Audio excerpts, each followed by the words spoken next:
In the year 1826, Sir Humphrey Davy, as President of the Royal Society, presented Mr. John Dalton with a Royal Medal for his development of the theory of definite proportions, usually called the atomic theory of chemistry.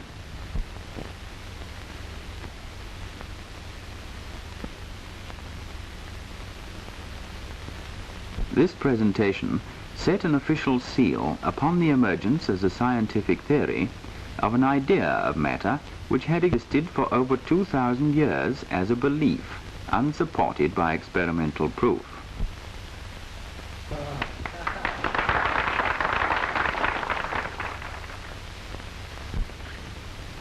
In Dalton's time, chemistry was becoming an exact science, thanks to accurate methods of weighing and analysis introduced in the 18th century.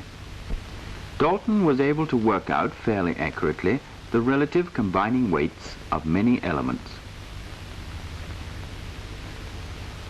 In his new system of chemical philosophy, published in 1808, Dalton pointed out that these combining weights, which are constant for each particular compound, must be related to the weights of the ultimate particles or atoms of the combining elements.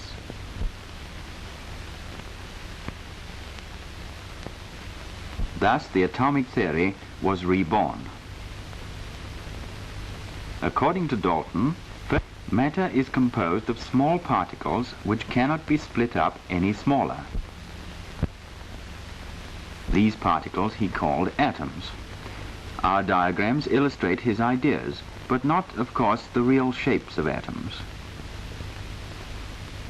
He believed, secondly, that all atoms of one element are exactly alike and differ from the atoms of other elements and have a characteristic relative weight. Thirdly, he believed that atoms are indestructible and cannot be created. Fourthly, that chemical combination occurs between small whole numbers of atoms.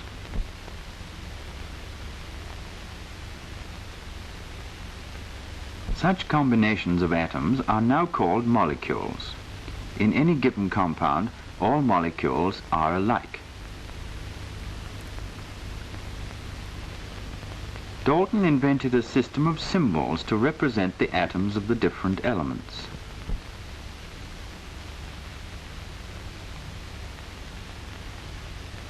He used these to show how the atoms combined to form molecules.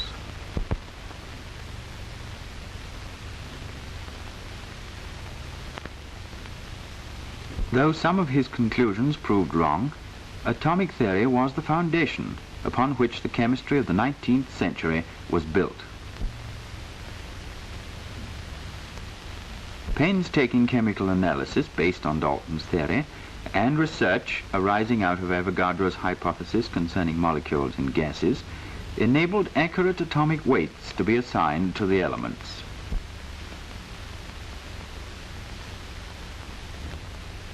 A connection was sought between atomic weights and chemical properties, and in 1869 this was supplied by Mendeleev's periodic table, which arranged all the elements then known in families according to their atomic weights and properties.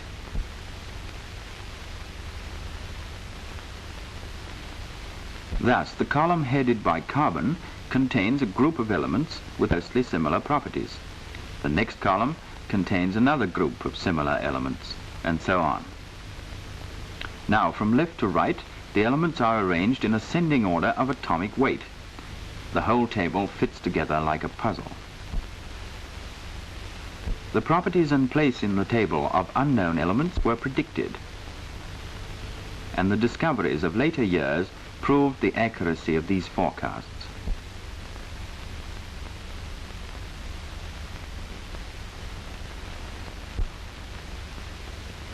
The decomposition of solutions by an electric current was used as a means of chemical analysis in the early 19th century. By careful measurement, Michael Faraday was able to show that in such cases a definite quantity of electricity was associated with definite amounts of the elements produced at the electrodes, that is, with definite numbers of atoms. Hence he suspected that electricity itself might be atomic by nature. It was established that there were two kinds of electricity. Unlike charges attracted each other. Like charges repelled each other. By convention, these two kinds of electric charge became known as positive and negative.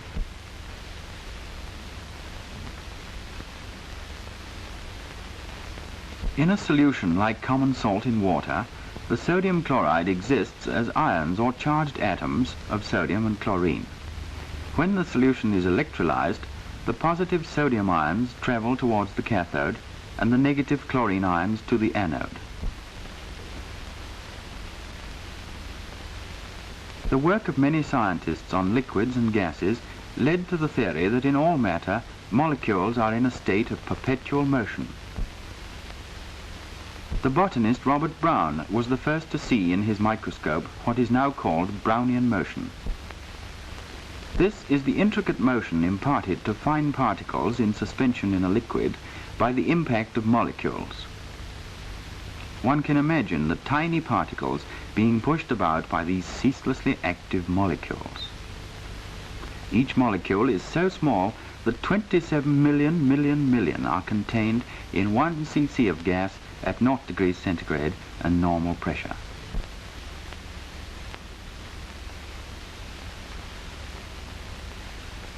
The thinnest soap bubble that can be made by ordinary means is about 1/100,000th of a centimeter thick. In this space, about 1,000 molecules could lie side by side. Each of these molecules would be 3 or 4 times the size of a small atom.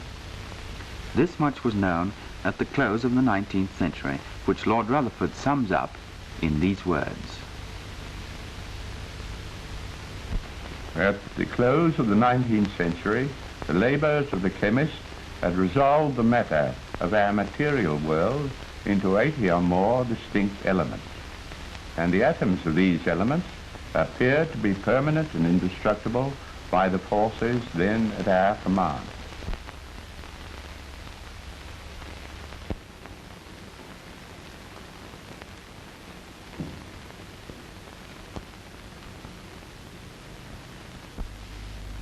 The physicists of the 19th century were not less active than the chemists. Faraday investigated the conduction of electricity by liquids.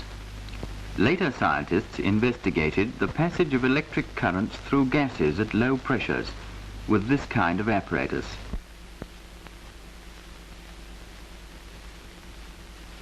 Air is pumped from the tube until a luminous discharge passes from cathode to anode. As evacuation proceeds, brilliant rays are seen streaming from the cathode. The rays become invisible as pressure is reduced, but they still cause a faint green glow on the walls of the tube. This bell-shaped vessel shows the behavior of the cathode rays more clearly. At first, the current passes from the cathode to the edge of a fluorescent screen beneath it. Next, the glow of the cathode rays is clearly seen around the cathode itself.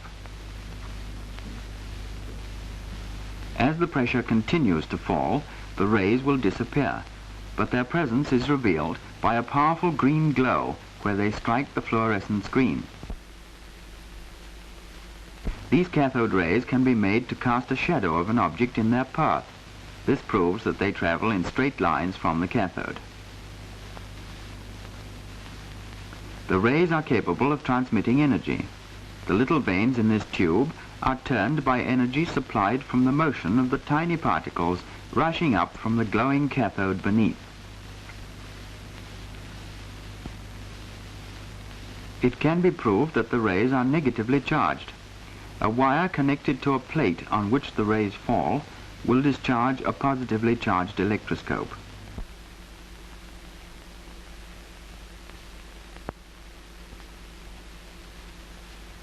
In 1897, Sir J.J. Thomson devised an apparatus to measure the ratio of charge to mass of these particles, which had been named electrons. He was able to make an estimate of the actual mass of the electron. In this apparatus, A luminous spot showed where the electron beam from the cathode fell on a fluorescent coating on the end of the tube. This beam could be deflected in one direction by an electrostatic field between charged plates, and in the other direction by a magnetic field. These fields could be adjusted to balance each other, and from their strength, the velocity of the particles could be calculated. Then, from the strength of the magnetic field alone and the deflection caused by it, the ratio of charge to mass could be found. From experiments such as these, the mass of the electron has been estimated at 1/1840th of the mass of the hydrogen atom. Sir J.J. Thomson's own description of this tiny object has been preserved for us.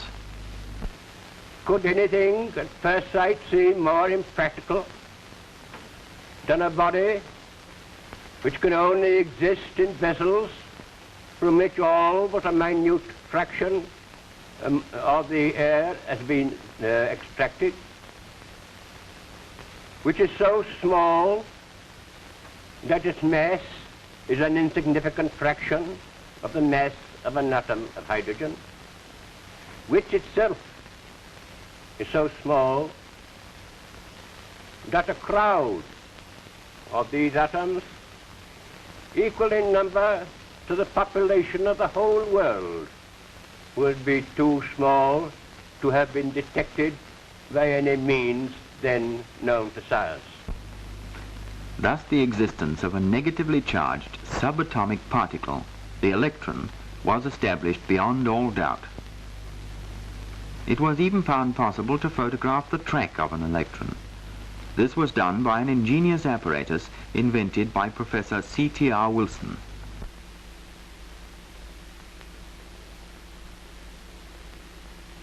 During the war, most people saw the vapor trails left by high-flying aircraft. Wilson, while investigating the ionization of gases by charged particles, built a chamber in which such particles could be made to leave a vapor trail. It consisted of a glass-topped chamber filled with moist air. The bottom of the chamber is really a piston head, supported by the air beneath. Connected by a valve to the main apparatus is a large vacuum chamber. When the valve is opened, the air beneath the piston is sucked into the vacuum, and the piston drops sharply, creating an expansion of the moist air so that a cloud is formed.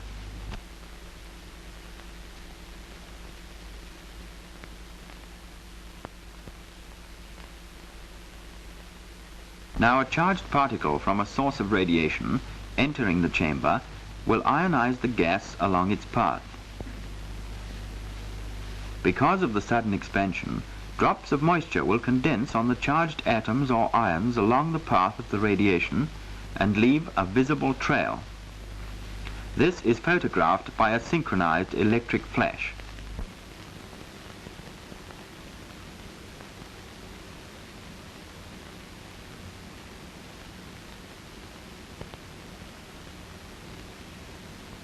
This apparatus, much improved since the original model, has proved invaluable in atomic research.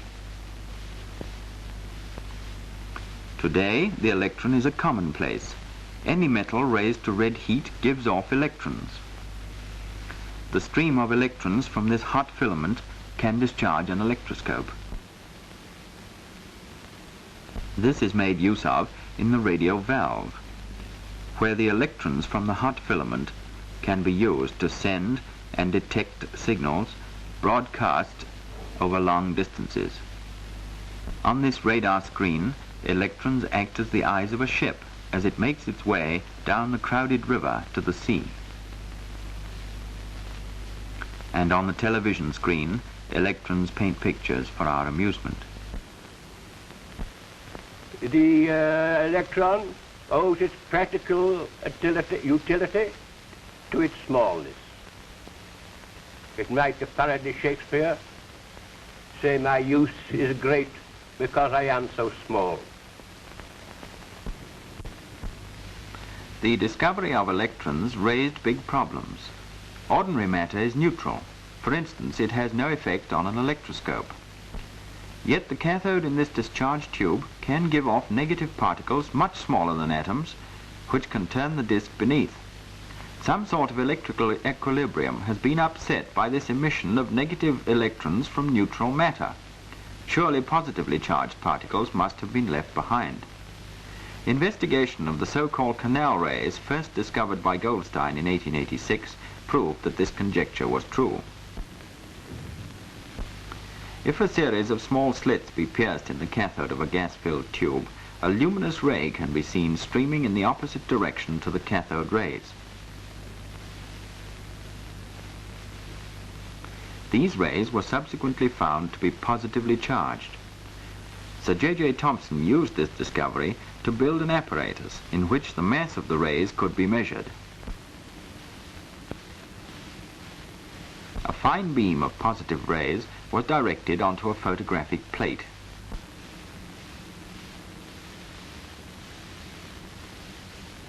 A magnetic field produced a deflection of the beam horizontally.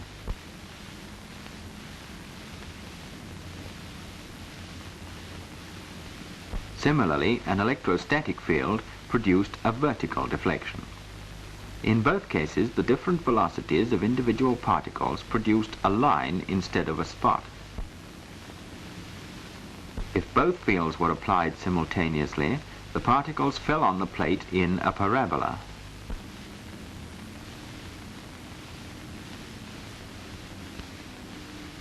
The position of this parabola in relation to that of the undeflected spot was determined solely by the ratio of mass to charge. Thomson was able to calculate the mass of these particles. He found that each particular kind of positive ray consisted of charged atoms of the gas present in the discharge tube. Under certain conditions, the different types of glow due to positive and cathode rays can both be seen. These phenomena could only be explained by supposing that the neutral atom contained both positive and negative charges in equilibrium. The stream of electrons from the cathode detaches other electrons from the atoms of the gas through which they pass. These atoms immediately become positively charged and rush towards the cathode. If the cathode is pierced, they emerge as positive rays. The sequence of events resembles electrolysis, and these charged atoms of gas are called ions. A gas in which such conditions arise is said to be ionized. In 1896, Röntgen found that the green glow excited by cathode rays striking the glass was itself giving off rays which caused a fluorescent screen to become luminous. The rays could penetrate light metals, but not dense material like lead. The center piece of metal here is lead. The outer ones are aluminium. Lead stops the rays completely, but the lighter elements are penetrated and cast a lighter shadow. These powerful rays became known as X-rays, and doctors soon found that they could use shadowgraphs made with X-rays to see inside the human body. Dentists were able to study the internal structure of teeth. And industrial X-ray machines such as this one have been developed to search for hidden defects.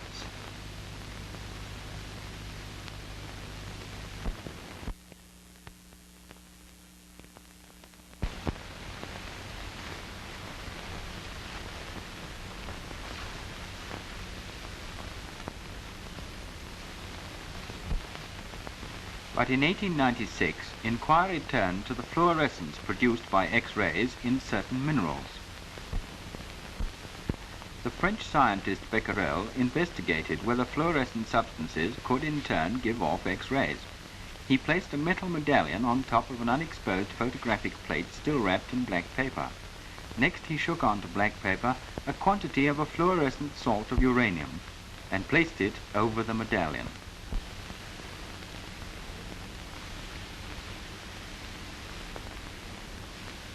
Some time later, he developed the plate and made a print. Radiation from the uranium had produced an image of the medallion. and Becquerel had discovered radioactivity. This radiation was discovered to be a property of any mineral containing uranium. Among such minerals are autunite, torbanite, and in particular pitchblende, which was found to be more active than uranium itself. The radioactivity in this pitchblende ore has revealed itself by its action on a photographic plate. Pioneers in this new field of investigation were Marie Curie and her husband Pierre. By sheer hard labor, she succeeded in isolating from many tons of pitchblende residue a fraction of a gram of an intensely radioactive substance. An exhaustive series of measurements and tests left no doubt that a new element had been discovered, more radioactive than any before known. The Curies called it radium and devoted the rest of their lives to the study of radioactivity. The power of this radiation from radium is easily shown. The scrap of radium embedded in this lead capsule ionizes the air to such an extent that the charge on the electroscope leaks away.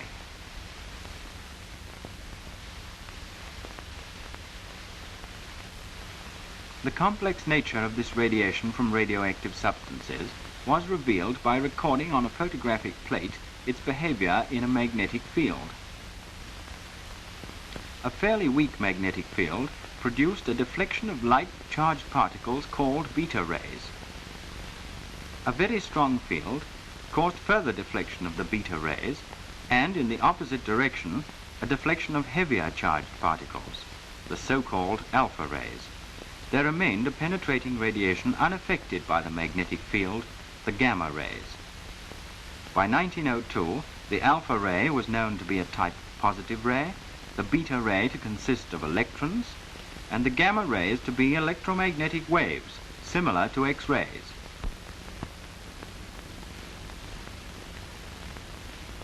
Curie and Laborde discovered that the rays from radium can manifest their energy in the form of heat. Here are two Dewar flasks in which are tubes containing a radium salt on the left and a barium salt on the right.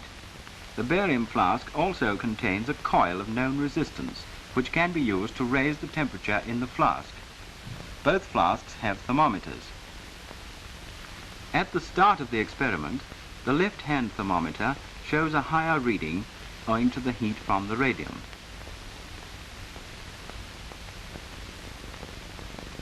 Next, an electric current is put through the heating coil.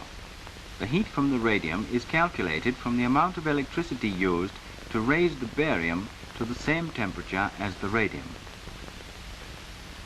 Such experiments gave an inkling of the great energy locked in the atom.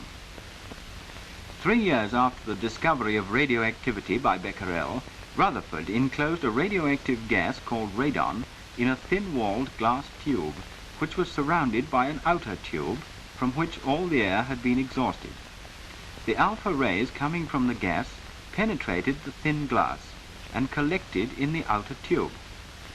After a few hours, it was found that the outer tube contained the gas helium. Therefore, the alpha particles were atoms of helium, and this was the first direct evidence of one kind of atom actually changing into another. A great change in our ideas resulted from the discovery of the electron and of the spontaneous radioactivity observed in the heavy elements, uranium and thorium. Soddy and I were able to show in 1903 that radioactivity was a sign and measure of the instability of atoms, and that the atoms of uranium and thorium were undergoing a series of spontaneous transformations. Uranium, for instance, during its transformation to lead, gives rise to a whole new series of unstable elements, which ultimately break down into lead. The rate of change from one element to another may vary from a fraction of a second to millions of years. Only a few elements are normally radioactive. The majority are completely stable.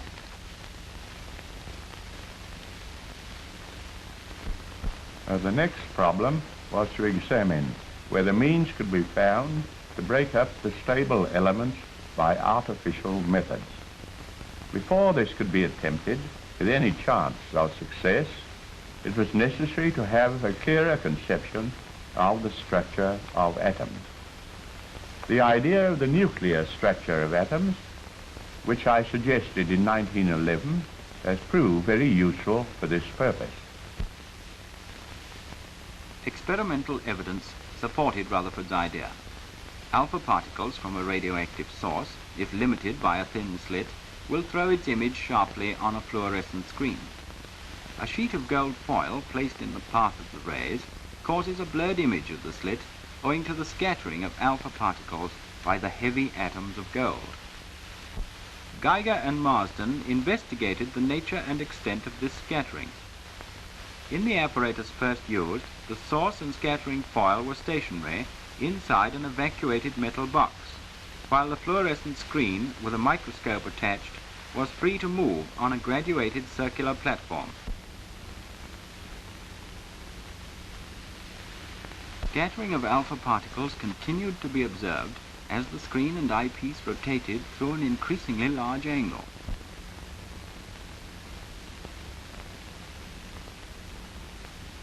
Only a powerful field of force could produce such deflections of heavy charged particles. Rutherford visualized a small particle in the center of the atom carrying a heavy positive charge. Since the majority of alpha rays pass straight through, he deduced that these positive particles were small and widely separated. In 1911, he propounded his theory of the nuclear atom. The atom, he said, had a small positively charged nucleus. Round this, the electrons revolved. The charge on the nucleus exactly offset the charges on the electrons.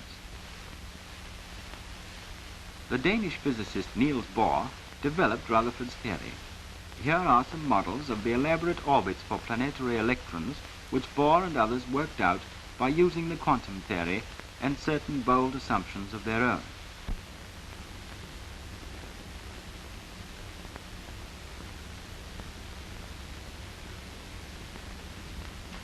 This is the atom of lithium, one of the lighter elements. And this the simplest atom of all, hydrogen, with one electron revolving round a nucleus. They first worked out possible orbits for the single electron of the hydrogen atom. They varied from circles to various ellipses. The conception became more difficult when it was realized that these elliptical orbits themselves rotated, something like this.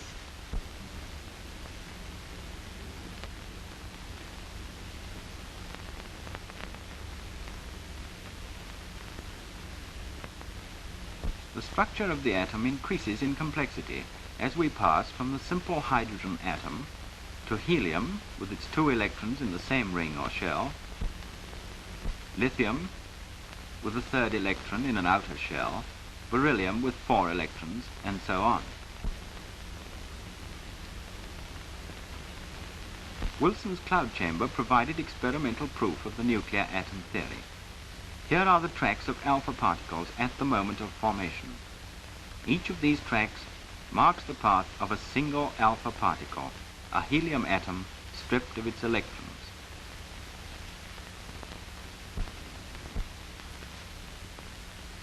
Photographs show that the tracks are straight and heavily defined because of the velocity and relatively large mass of these particles.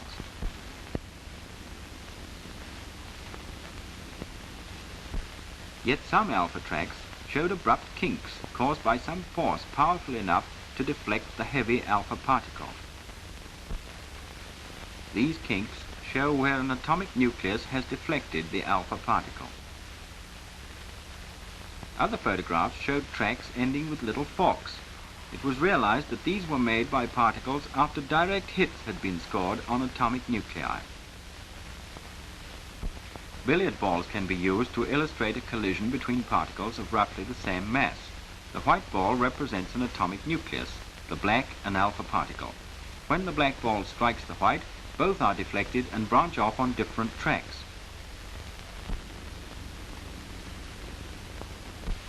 This is the sort of thing the cloud chamber photograph shows.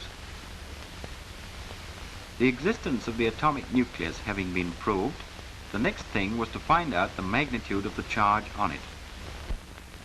To see how this was done, we must turn again to X-rays. We have already seen how X-rays are caused when electrons fall upon any substance. X-ray tubes were built with a target on which the electron beam fell, causing X-rays to be given off at a convenient angle.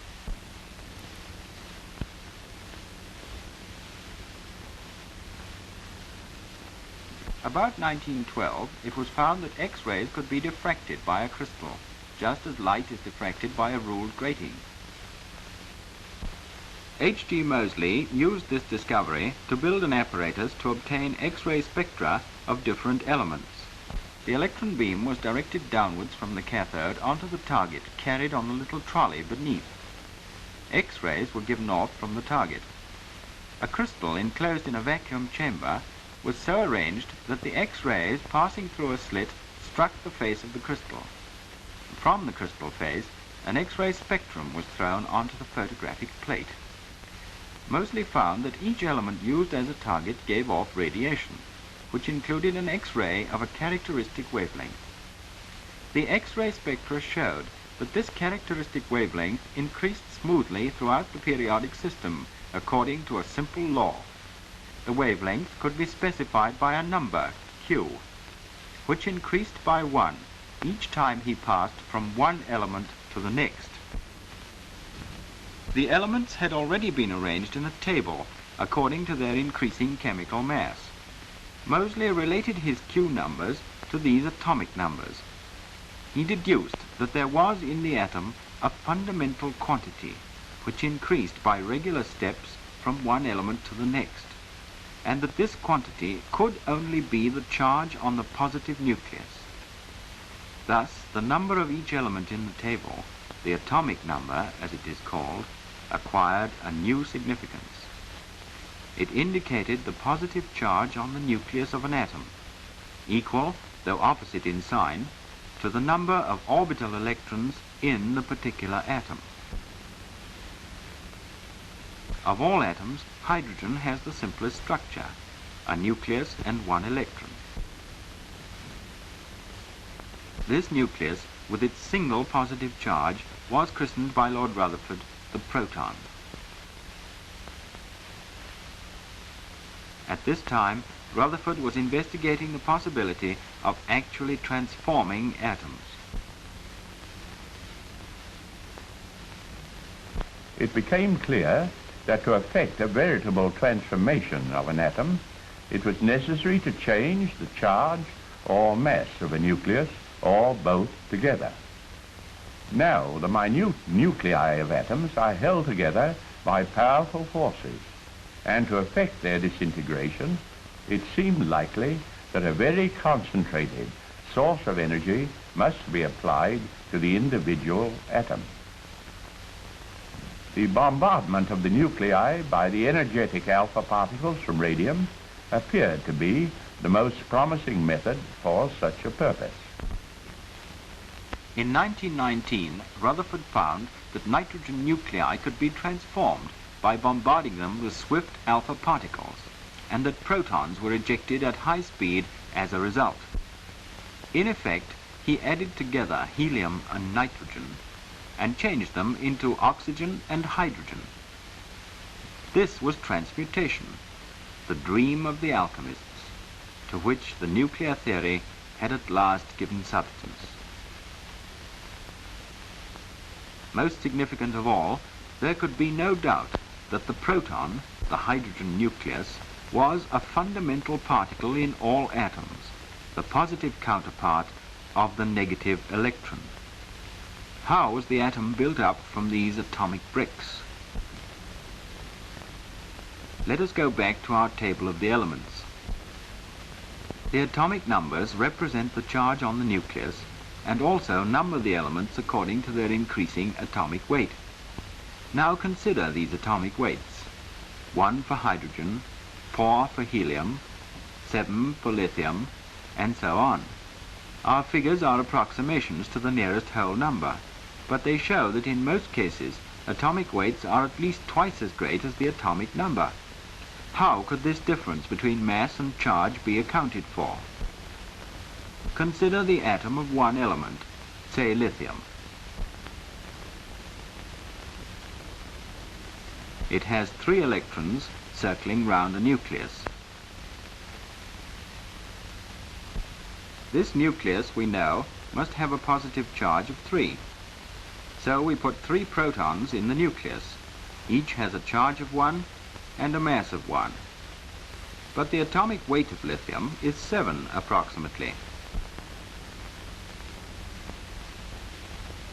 So the nucleus must have 4 more protons added to it to give a mass of 7. Now we have upset the balance of the charge. 7 protons, 7 positive charges. 3 electrons, 3 negative charges. There is only one way to correct this. 4 electrons must be added. Now our charge is balanced. The negative charge from the 3 electrons is balanced by the outstanding positive charge of 3 on the nucleus.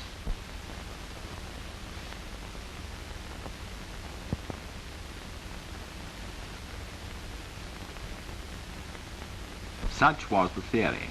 But even in 1920, Rutherford suggested that there might be a neutral particle with the same mass as a proton, which could account for the extra mass without affecting the charge.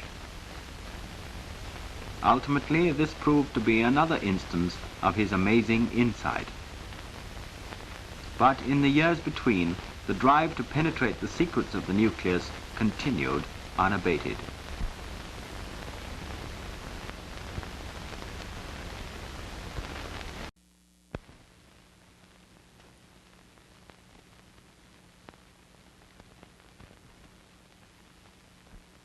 From 1920 onwards, many other scientists pursued what opened up by Lord Rutherford's transmutation of nitrogen to oxygen. Steady accumulation of data went hand in hand with improvement of apparatus. In this little instrument, a needle carrying a speck of radium is fixed in front of a fluorescent screen. Through a magnifying lens, the screen can be seen to twinkle with tiny points of light. Alpha particles cause these scintillations as they strike the screen. Rutherford's early experiments were based on the use of such screens to observe and count the scintillations. Progress in our knowledge of the mechanism of these transformations became more rapid when powerful electric methods were developed to count automatically the swift particles ejected during these nuclear explosions. Improved apparatus to radioactive source could be measured. Inside the brass case is a single wire which serves as an electrode. Suppose that a radioactive source at the bottom of the case is emitting alpha particles. Is established between the wire and the outer case. The ionization caused by the alpha particles is collected, constituting a current to the central wire. Each alpha particle emitted ionizes the gas along its path into positive and negative ions, actually about 100,000 pairs of ions. These are pulled apart towards the electrodes in the same way as the ions in a solution being electrolyzed. The tiny charge collecting on the central wire as a result of continuous alpha particle emission can be measured. Development of radio valves enabled the pulse of current from each single alpha particle entering the chamber through a mica window to be amplified until it could operate a kind of counter. Then Geiger and Miller developed an ionization chamber which could multiply the original effect by a principle known as gas amplification. Here is a modern Geiger counter capable of counting at the rate of thousands per minute. Linked to it is an electric counter capable of high-speed recording. As the tiny speck of radium fitted to this rod is brought near the tube, the dials record the gamma rays from the disintegration of single atomic nuclei. These gamma rays are actually penetrating the walls of the tube. but charged particles can be counted by using a suitable type of tube. The ionization effect can be amplified and passed through a loudspeaker, so that each click represents the passage of a single particle, or as in this case, the ionization caused by a single gamma ray. The same voltage will operate an oscilloscope in which cathode rays trace on a screen the effect of these nuclear explosions.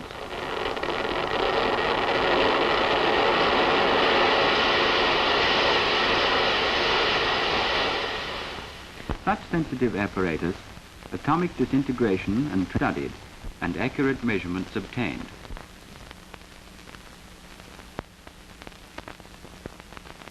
About 1920, Aston, working at the Cavendish Laboratory, designed this ingenious instrument known as the mass spectrograph. Positive particles or ions produced in the same way as in Professor Thomson's apparatus were allowed to pass through an electric field, which deflected the particles at varying angles according to their velocity. All particles of the same mass could be brought to a common focus on a photographic plate by means of a magnetic field of the right shape and intensity.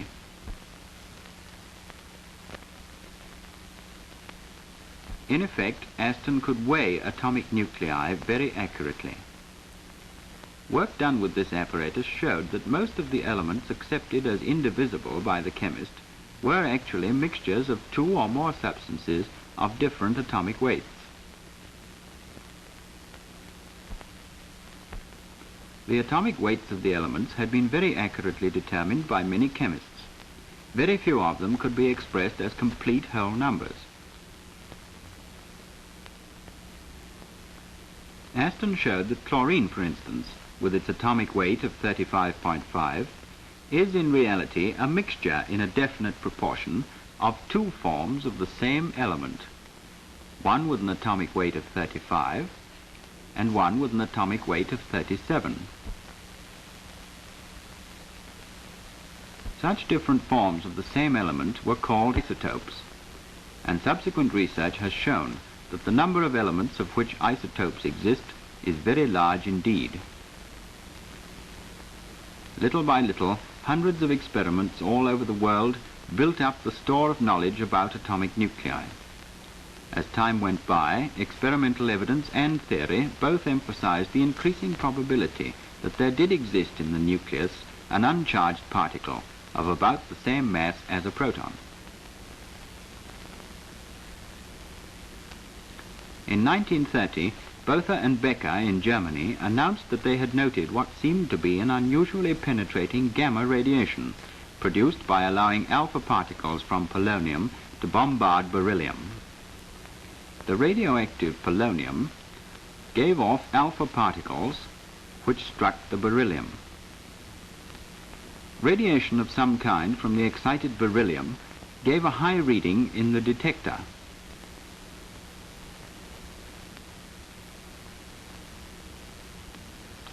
Frederick and Madame Joliot-Curie measured the penetrative power of the radiation by inserting screens of varying substance. If these screens were of suitable density and thickness, most of them reduced the amount of radiation reaching the detector. But when screens containing hydrogen in the form of paraffin wax were used, a heavy increase of radiation was observed. In England, Sir James Chadwick confirmed the findings of the Joliot-Curie that this radiation consisted of protons. He suggested that the protons were ejected from the paraffin by an uncharged particle of about the same mass as the proton. Imagine that this billiard ball is a proton. No stream of light particles like electrons, no known type of wave, could have any more effect on such a body than these rice grains have on the billiard ball. But another particle of equal mass would share its energy on collision, just as this second ball imparts half its energy to the first as it pushes it away. A particle of unit mass, but without electric charge, and so very difficult to detect. Chadwick's reasoning recalled Lord Rutherford's suggestion of 1920, and the idea of a nucleus composed of protons and the uncharged particles, which were christened neutrons, was accepted.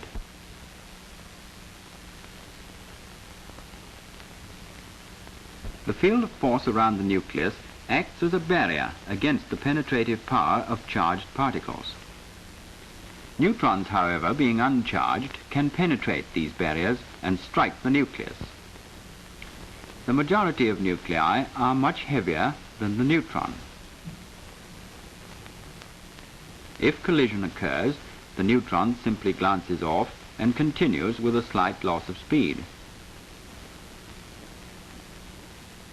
Now, paraffin is made up of carbon and hydrogen. Protons, or hydrogen nuclei, are no heavier than neutrons. So in a collision, the neutron is able to transmit a large amount of energy to the proton. This is the explanation of the proton radiation observed by the Joliot-Curies and Sir James Chadwick. The neutrons at once explained the existence of isotopes. Chlorine, for instance, has an atomic number of 17. That is, there are 17 electrons circling round a nucleus in which there are 17 protons. But chlorine has two isotopes. The atomic weight of one is 35, and of the other 37. If we add 18 neutrons to 17 protons, we get an atomic weight of 35.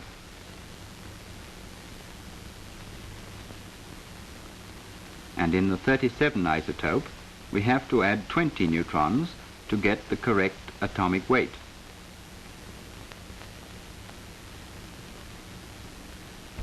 An isotope of hydrogen, called heavy hydrogen, has a nucleus consisting of the single proton of ordinary hydrogen plus one neutron. This nucleus, called a deuteron, has proved useful as a particle for bombarding atoms. It became clear that to extend our knowledge, a more copious supply of bombarding particles of different kinds was necessary. Charged atoms of various sorts can be produced in vast numbers by the electric discharge through gases, and then accelerated by the use of high voltages. In this way, we have been able to obtain for our experiments in transmutation intense beams of protons and alpha particles, while the discovery of heavy hydrogen has given us a new projectile of remarkable efficiency in transmuting atoms. Here at the Cavendish Laboratory in Cambridge, the experts of this modern alchemy of transmutation go about their business. The purpose of these huge electrical machines is simply to use electrostatic forces to accelerate beams of charged particles to very high energies, and with these atomic bullets to bombard the atoms of various elements in order to see what changes occur in their structure. This laboratory grew out of the converted lecture room where, in 1932, Cockcroft and Walton operated one of the first successful machines to produce high-speed particles and obtained significant results by bombarding lithium. The machine you see is a descendant of their original set.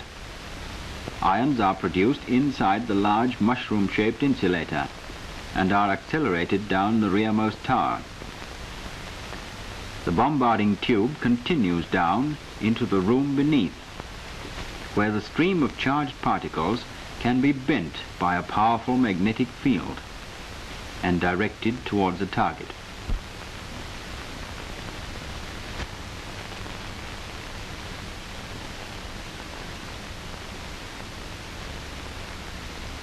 In the Science Museum at South Kensington is preserved the observation cabinet and accelerating tube of the original voltage quadrupler used by Cockcroft and Walton.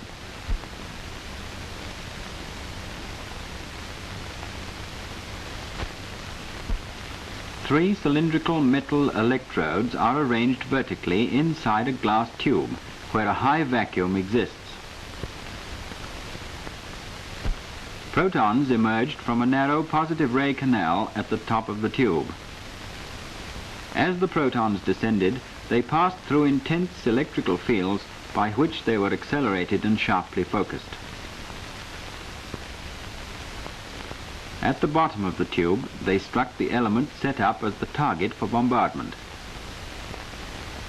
Any particle ejected from the target element passed through a mica window and caused scintillations on a fluorescent screen, which could be observed through a microscope. With lithium as the target, a startling result was obtained. Alpha particles of high energy were ejected. This result received wide publicity. Through the press, the public imagination was stirred by the vague implications of the phrase, splitting the atom. But to understand the significance of this result, it is necessary to appreciate one of the most important aspects of Einstein's theory of relativity. Let us hear Professor Einstein himself. It followed from the special theory of relativity that mass and energy are but different manifestations of the same thing, a somewhat unfamiliar conception for the average mind. Furthermore, the equation E is equal mc squared, in which energy is put equal to mass multiplied with the square of the velocity of light, showed that very small amount of mass may be converted into a very large amount of energy, and vice versa. The mass and energy were in fact equivalent, according to the formula mentioned above. This was demonstrated by Cockcroft and Walton in 1932 experimentally. In quiet, non-committal terms, the scientists summed up their results thus. It seems not unlikely that the lithium isotope of mass 7 occasionally captures a proton, and the resulting nucleus of mass 8 breaks into 2 alpha particles, each of mass 4, and each with an energy of about 8 million electron volts. This reaction, which you see here, can be written down. We start with lithium of mass 7, placing 7 at the top left corner of the lithium symbol. Its nuclear charge is 3, so we add the figure 3 at the bottom left corner. The lithium is bombarded by protons, that is, hydrogen is added rather forcibly to the lithium, so we put down plus H. Hydrogen has a mass of 1 and a charge of 1. As a result of the reaction, we get 2 alpha particles or helium atoms, each with a mass of 4 and a charge of 2. Note that the 2 sets of numbers add up to the same on each side of the reaction. 7 plus 1 equals 4 plus 4. 3 plus 1 equals 2 plus 2. The actual masses concerned in the reaction are known from mass spectra. On the left, they total 8.0241 mass units. On the right, 8.0056 mass units. There is a difference of 0.0185 mass units.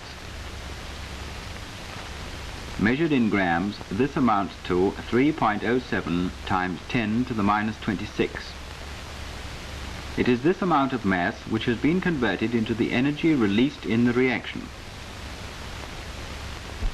In other words, the relationship between mass and energy is a constant and is expressed in Einstein's equation E equals mc squared, in which energy is put equal to mass multiplied by the square of the velocity of light.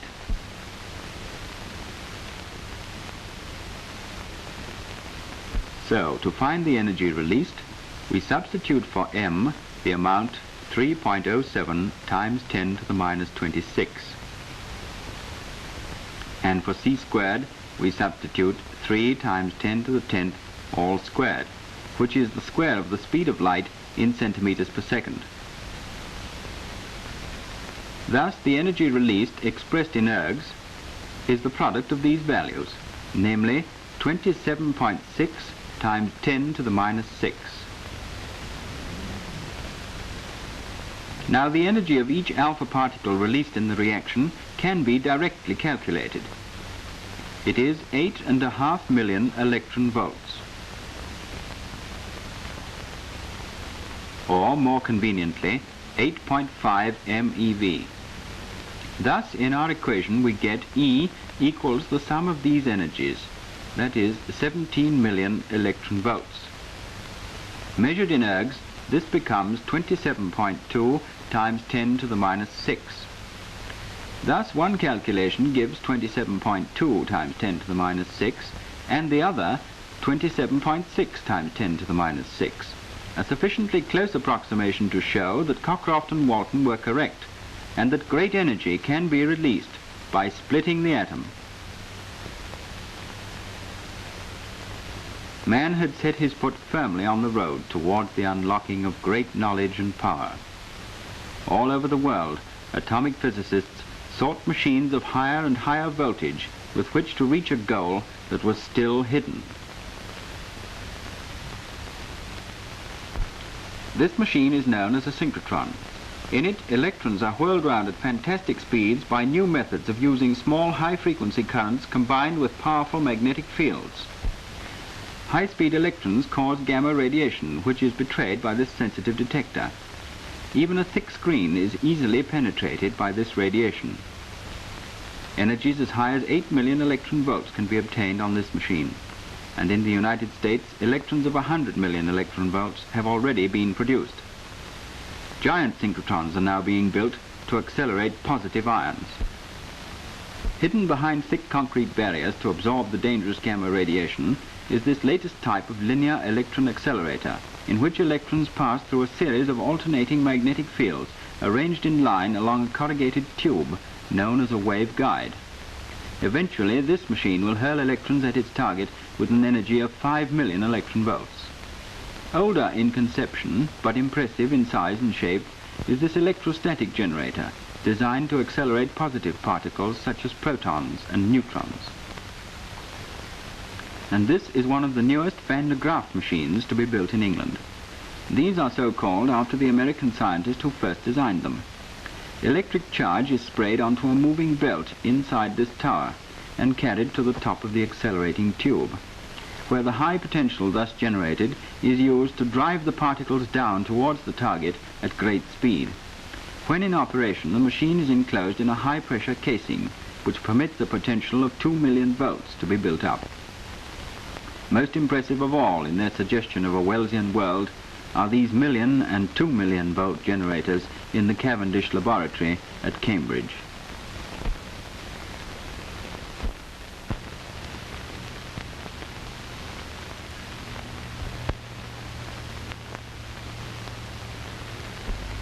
This is a cyclotron, one of the most famous of these accelerators. The inventor was Professor E.O. Lawrence of the University of California. The accelerating chamber or tank is fixed in the middle of the apparatus, between the poles of a very powerful electromagnet.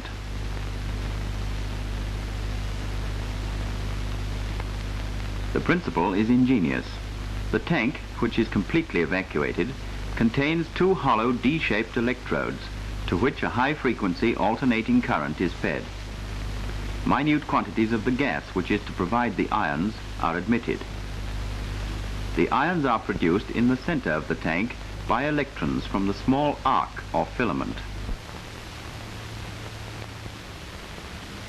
Once produced, they are sucked into one or other of the Ds by the powerful electric field. But this movement of the ions takes place between the poles of a big magnet. Consequently, the ions will travel with a circular motion in the magnetic field. The alternating voltage accelerates the particles each time they cross the gap from one D to the other, so that they are whirled round faster and faster until finally they are led off towards the target by means of a charged deflector plate. Here, an element is being set up and bolted into the target chamber, ready for bombardment. Nowadays it is known that almost all elements, if bombarded by neutrons, can be made radioactive for varying periods. Irene and Frederick Joliot-Curie first produced artificial radioactivity, and Professor Fermi made brilliant advances in this field. As the operator moves off towards the control panels, he passes through the water screens, 3.5 feet thick, which protect the scientists from the intense radiation produced by beams of accelerated particles.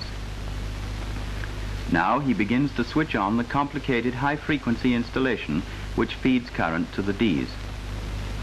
To build and operate such machines, atomic physicists are to become engineers, overcoming step by step problems of high vacuum, screening from harmful radiation, construction of special magnets, and so on. For the production of neutrons, deuteron beams are usually found the most convenient. When the deuteron strikes the target, it splits up, liberating a neutron which easily penetrates to the nucleus.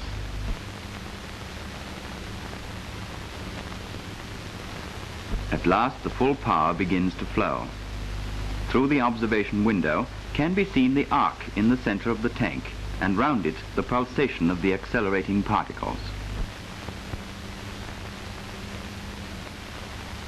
Some idea of the neutron's effect on a nucleus can be given by this simple experiment. Imagine that the saucer is the nucleus of an atom. One might think that the neutron would go straight in and out on the other side, like this.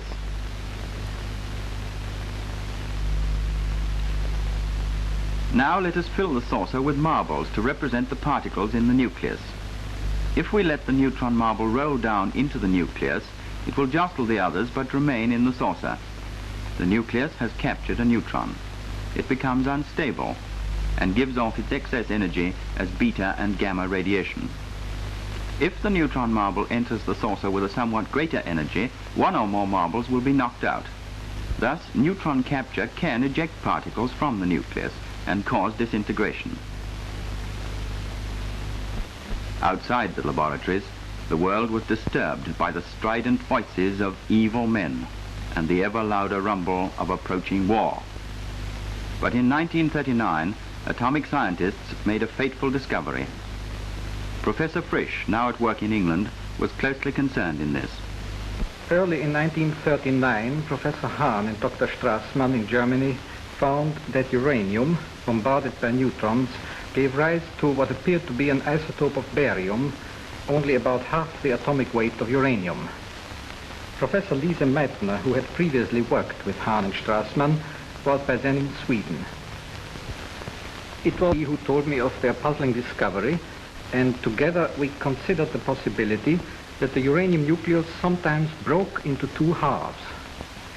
We found that such a process, although quite unexpected, was indeed compatible with what we knew about atomic nuclei. If we were right, a great amount of energy had to be released in such a process, and I was able to show this experimentally. Hahn and Strassmann's evidence that a disintegration of the unstable uranium gave rise to elements such as barium in the middle of the atomic table was purely chemical and required a physical confirmation before it could be accepted. The uranium nucleus is unstable and radioactive, as is known from its ability to emit an alpha particle. If a uranium nucleus could indeed capture a neutron, becoming more excited and splitting into two approximately equal fragments, it was to be expected that a large amount of energy would be released in such a process, the fission fragments being hurled apart with great velocity.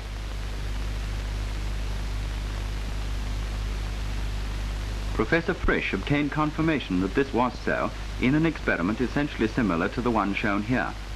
Uranium was placed in the ionization chamber, which was placed over the end of a bombarding tube through which high-energy deuterons could be sent. The chamber was connected, as you see, to an oscilloscope. The trace you see here is made by alpha particles from the radioactive uranium.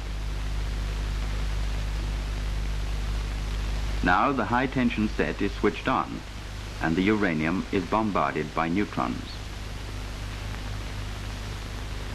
On the screen of the oscilloscope, the fission pulses reveal the large amounts of energy released when uranium atoms are split. If each fission had to be provoked by elaborate apparatus like this for accelerating particles, there was no hope of deriving useful energy from the process.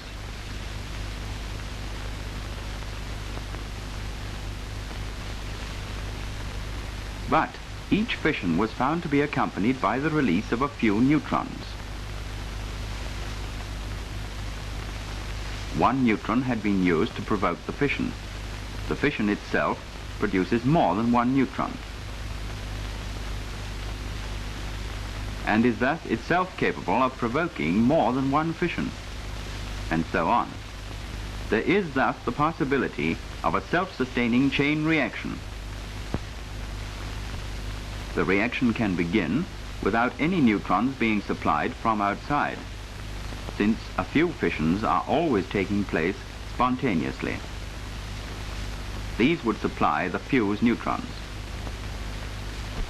While these facts were being investigated, the political high tension in Europe sparked over into actual war.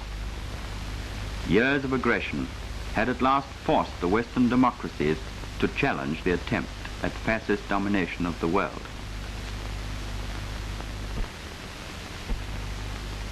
Under wartime security, research on the use of atomic energy was pushed ahead. What was the problem to be attacked? The possibility of a fast chain reaction suggested an atomic bomb. There are two isotopes which make up the bulk of natural uranium. The atomic weight of one is 238, of the other 235. Over 99% of natural uranium is U-238. U-238 undergoes fission only with very fast neutrons. Many neutrons are scattered by uranium atoms and lose the speed necessary to cause fission. So, a divergent chain reaction will not take place in uranium which is predominantly U-238. U-235, on the other hand, undergoes fission with neutrons of any velocity. It seemed possible that a controllable chain reaction might be achieved by using slow neutrons to cause fission in U-235. Using pure uranium containing both isotopes, a pile was built, in which uranium rods were embedded in a mass of pure carbon in the form of graphite.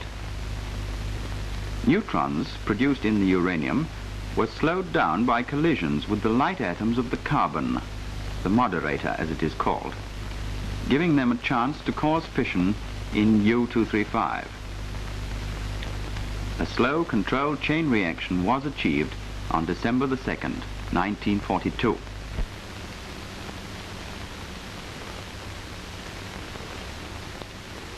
If natural uranium and a moderator were replaced by a small amount of pure U-235, slow neutron reactions would give place to fast neutron reactions. Fissions would occur, but so many neutrons would escape before hitting another nucleus that no chain reaction would build up. But if the amount of U-235 became larger than a certain critical size, a fast chain reaction would take place in less than a millionth of a second. This would produce a violent explosion. A simple mechanism for an atomic bomb thus suggests itself. Take two pieces of U-235, each smaller than the critical size, but which, if placed together, exceed that size. They are driven together, and so U-235 became bomb material number 1, and its separation from U-238 became a war priority. The behavior of U-238 in a pile is also of great importance. Slow neutrons are sometimes captured by U-238. No fission is caused, but this nucleus becomes U-239. This is unstable. A beta particle is emitted, causing a change to a new element with different chemical properties, Neptunium-239. This new element is also unstable. Another beta particle is given off, forming another completely new element, Plutonium-239. Now, Plutonium-239 has fission properties similar to U-235 and will be built up by this process of neutron capture and subsequent beta disintegration throughout the uranium in the pile. Being a different element, it can be separated by chemical means from the uranium and used also for a bomb. So, plutonium is bomb material number 2. Huge plants for the production of pure U-235 and of plutonium arose in the United States. By 1943, it had become plain that Great Britain was fully extended in war production. In consequence, her nuclear physicists crossed the Atlantic to continue with American and Canadian colleagues the brilliant work already done. The main practical effort and most of its prodigious cost now fell on the United States, where very active research had been going on since 1939. The processes were laborious, and at all times elaborate precautions had to be taken by workers on the atomic pile and in the chemical laboratories because of the ever-present dangers from gamma and neutron radiation. Danger signs and warning signals, lead and concrete shields, remote controls, detectors, protective clothing. These were the everyday equipment of the men who worked to make the material for the bomb. At last, in the desert of New Mexico, the first atomic bomb was set off under conditions of great secrecy. Thousands of calculations, years of work, reached their climax in this moment of dreadful splendor. Within a few weeks, the bomb burst upon Japan, and the news of it upon a startled world, which has now seen this supreme destroyer in action 5 times in all. We are aware now of the compelling urgency of the situation created by the bomb. We know that war must be banished, or else our civilization may die, as Hiroshima died on that summer morning in 1945. The tale has been told in full by those who lived through it. A city destroyed in an instant, 60,000 people dead, many from flash burns, thousands more by blast, many from strange sicknesses caused by gamma radiation. For a short while, the world was content to accept the fact that atomic energy, by destruction, had brought peace. Then came the question, can this power be controlled to serve mankind? Professor Einstein has recorded his opinion. To give any estimate of when atomic energy can be applied to constructive purposes is impossible. What now is known is only how to use a fairly large quantity of uranium. The use of quantities sufficiently small to operate, say, in a car or an airplane, is as yet impossible. Presumably, all materials which may be used for such purposes will be among the heavier elements of high atomic weight. Those elements are relatively scarce because of their lesser stability. So, though the release of atomic energy can be, and no doubt will be, a great boon to mankind, that may not be for some time. The core of the problem is to turn the atomic pile into a heat engine.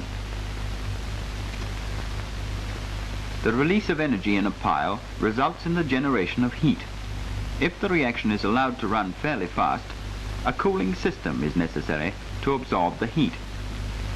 To control the rate of reaction, rods of cadmium or some such substance must be introduced, which can absorb neutrons if lowered into the pile. Now, if the cooling fluid, probably helium gas, were passed through a heat exchanger containing water tubes, the water could be heated up and turned into steam. Most of this part of the installation would have to be screened off by heavy concrete or water shields and operated by remote control. The steam could be used to drive turbo generators to provide electricity in a powerhouse or in a big ship. This adaptation of the atomic pile as a source of heat energy is now being tackled in the United States and Great Britain. The use of radioactive byproducts from the pile is also being investigated. Medical research is now employing new tracer techniques based on radioactive elements. In this test, a radioactive sodium salt is being used to check blood circulation time. The Geiger counter picks up the radioactivity from the sodium. Now the doctor prepares to inject the sodium into a vein in the patient's foot. The radioactivity will be picked up by the counter as the sodium in the blood reaches the patient's groin. The injection is made and the scientist starts his stopwatch. The radiosodium travels up the leg in the blood stream. The counter is shielded from outside radiation by a lead block with a slot beneath. Now, 10 seconds have passed, and the counter reveals the arrival of the radiosodium. From such experiments, it is hoped to devise a test to help prevent some of the complications which follow childbirth. Other possible sources of atomic energy are suggested by what is known of the generation of solar and stellar energy. Under conditions of tremendous heat and pressure, complicated nuclear reactions are provoked, resulting in the building up of helium nuclei from hydrogen. In this process, large amounts of energy are released. Perhaps man may one day obtain energy by building up heavier atoms from the lighter ones.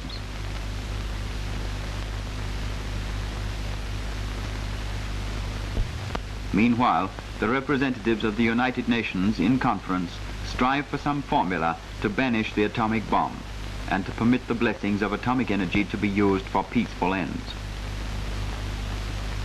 Great Britain's research establishment at Howell is under the direction of Dr. Cockcroft.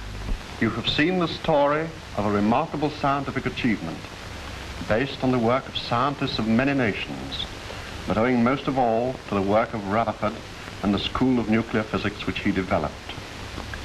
The final achievement of the release of nuclear energy for war was due largely to the scientists and engineers of the United States, stimulated and helped by British physics.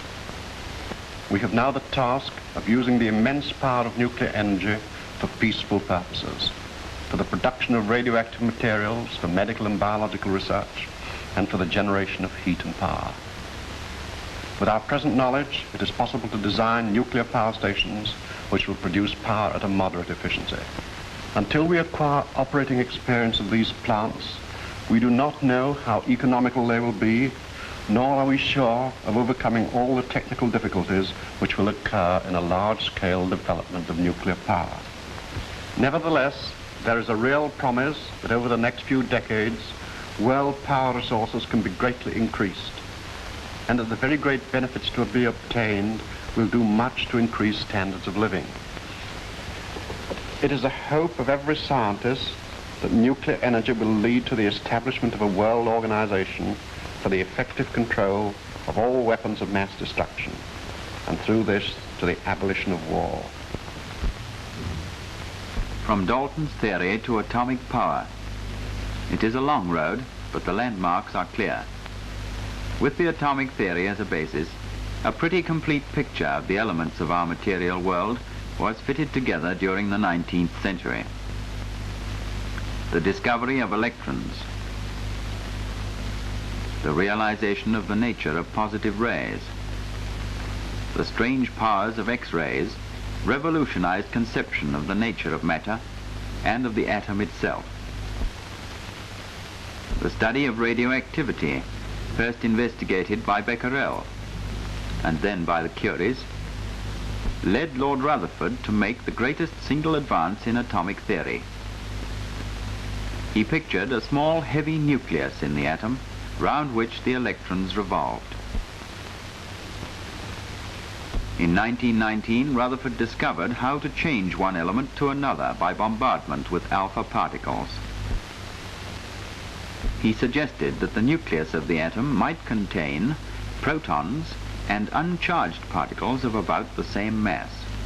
In 1932, scientists could say with certainty that the atom contained electrons carrying unit negative charges and a nucleus built up of protons carrying unit positive charges and of neutrons, uncharged particles equal in mass to protons, whose existence was proved by Sir James Chadwick.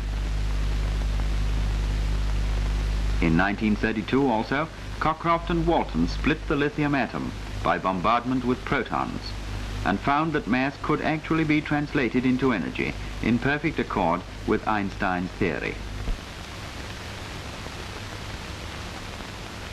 Atomic disintegrations provoked by great machines became a commonplace of well-equipped physics laboratories. In 1939, uranium fission was first noted. The possibility of a self-sustaining chain reaction suggested the wholesale release of energy. Controlled chain reactions were achieved in the atomic pile. The imagination of the world has been stirred by the prospect of adapting such piles to use as sources of heat energy and as sources of radioactive materials for use in medicine.